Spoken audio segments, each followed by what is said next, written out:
Malayalam big boss season 7 ലൈവിൽ ഇപ്പോൾ നടന്നുകൊണ്ടിരിക്കുന്ന അനുമോൾ, ആദില നൂറ അതേപോലെ മസ്താനി സംസാരിച്ചുകൊണ്ടിരിക്കുകയാണ്. ഈ ബിഗ് ബോസ് വീട്ടിൽ 21 പേരും ഞാൻ പറയുന്ന കാര്യം വിശ്വസിച്ചില്ലെങ്കിലും എനിക്ക് കുഴപ്പമില്ല. ഞാൻ കണ്ട കാര്യം ഞാൻ എന്താണെങ്കിലും പറയും. ഇത്രയും ഒരു വലിയ പ്ലാറ്റ്ഫോമിൽ വന്നിട്ട് ഈ കാര്യം പറയണമെങ്കിൽ ഞാനത് കണ്ടിട്ടുള്ളത് കൊണ്ടാണ് ഞാൻ പറയണത്. അതേപോലെ തന്നെ പുറത്തിറങ്ങിക്കഴിഞ്ഞാൽ ആരെങ്കിലും എന്നോട് ചോദിച്ചു കഴിഞ്ഞാൽ ഞാനത് കണ്ടു എന്നാണ് പറയുക. എന്നെ എല്ലാവരും ഇവിടെ സദാചാര ഗുണ്ടാന്നൊക്കെ വിളിക്കുന്നുണ്ട്. ഞാനിവിടെ സദാചാരം ചെയ്യല്ല. ഞാൻ ആ കാര്യം തെറ്റെന്നല്ല പറഞ്ഞത്, ഞാനത് കണ്ടു എന്നാണ് പറഞ്ഞത്. അതെന്തിനാണ് എല്ലാവരും തെറ്റാക്കിയിട്ട് ചിത്രീകരിക്കുന്നതെന്ന് എനിക്കറിയില്ല. ഞാൻ കണ്ട കാര്യമാണ് ഞാൻ പറഞ്ഞത്.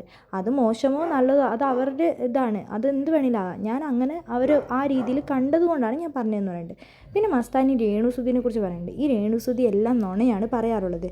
അവർ ഏവിയേഷൻ കോഴ്സ് പഠിച്ചു എന്നാണ് ഞങ്ങളുടെ ഇൻ്റർവ്യൂവിൽ വന്ന സമയത്ത് പറഞ്ഞത്. അതേപോലെ സ്റ്റാർ മാജിക്കിൻ്റെ ഇതിലും പറഞ്ഞിട്ടുണ്ട്. അവർ തിരുവനന്തപുരത്ത് വർക്ക് ചെയ്തിട്ടുണ്ട്, ബാംഗ്ലൂർ എയർപോർട്ടിൽ വർക്ക് ചെയ്തിട്ടുണ്ട്, അങ്ങനെ എല്ലായിടത്തും വർക്ക് ചെയ്തിട്ടുണ്ടെന്ന് അവർ പറയുകയും ചെയ്തു. പക്ഷേ ഇവിടെ സ്റ്റോറി പറഞ്ഞ സമയത്ത് ഒരു കോഴ്സും കംപ്ലീറ്റ് ചെയ്തിട്ടില്ല എന്നാണ് പറഞ്ഞിരിക്കുന്നത്. ഞാൻ അവരുടെ എല്ലാ കാര്യങ്ങളും അരച്ച് കലക്കി കുടിച്ചിട്ടാണ് വന്നിരിക്കുന്നതെന്ന്. അപ്പോൾ അനുമോൾ പറയുന്നുണ്ട്, നിങ്ങളുടെ ചാനലിൽ നിന്ന് എന്നെ ഇൻ്റർവ്യൂവിന് വിളിച്ചിട്ടുണ്ട്, ഞാൻ എന്താണെങ്കിലും വരില്ല എന്ന്. അപ്പോൾ ആദിലയും നൂറയും പറയുന്നുണ്ട്, ഞങ്ങൾ പോയിട്ടുണ്ടായിരുന്നു, ഇവരുടെ നല്ല ഒരു ഫണ്ണി ഇൻ്റർവ്യൂ ആണെന്ന്.